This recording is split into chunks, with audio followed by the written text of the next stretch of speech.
how do you integrate, and you've already kind of answered this in our ramblings, Colin, how do you integrate quantitative and qualitative data into your recommendations? Well, obviously, quantitative data gives you the hard facts. It's hard to argue with quantitative data, and that's why I've always been a big fan of utilization surveys, which are a bit irrelevant at the moment, but I think will come back big time once things go to some sort of steady state. But data, that's just data. For me, we talked about it earlier. It's the interpretation. It's refining the data. The so what. And the problem is quantitative data gives you the facts. Qualitative data, interviews, online surveys, opinions, as I mentioned, the People Look survey we use, gives us such a rich data set that allows us to interpret the other data through a lens of reality, I suppose, to actually to gain insight and actually get recommendations on what the constituent parts of the new workspace should be, how people, more fundamentally, how they should be working as a business. What is their model for where they want to work, how they want to work, when they want to work, and what does that mean in terms of the workspaces they then need? I think your People Look survey will be more, it's always been very useful. I think it'll be used more than it ever has over the next 18 months, 2 years. We're seeing at the moment, when we've not been able to gather so much quantitative data, we're having to use the activity questions we have in there to really predict the balance of activity between home and the office, the workspace, to give some sort of indication for what people want in the office, how they want to work, and what facilities they then need, what types of workspace.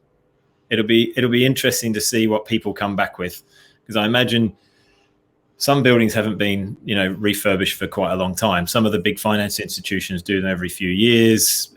Some of the tech companies do them a lot, and they change with the times. It'll be interesting to see what some of the slower moving companies do with their layouts, because that is then the feedback you need. Because if you just go back to the office, that's the same old.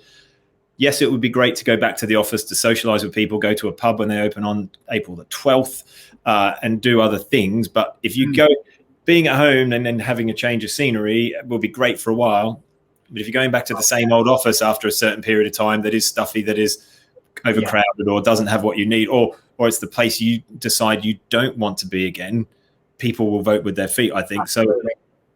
So people are going to have to change, aren't they? Businesses are going to have to change. Those that don't, you're right, will be left behind. We've been running surveys ever since the start of first lockdown, way back in March. We worked for two major corporates who had call centres. They were essential service providers, and they had call centres we had to keep open. So we've been surveying their staff and doing a lot with them to keep, back before social distancing rules were really in place. We had to invent the social distancing rules for them. Luckily, we got it right. But what we're seeing is around 90% of staff would be unhappy or very unhappy to go back to how it was pre-COVID. And that's a massive amount of people. That's big. That's an interesting dynamic, isn't it? Yeah. That's an interesting dynamic. Wow, that's quite powerful. That's a big number.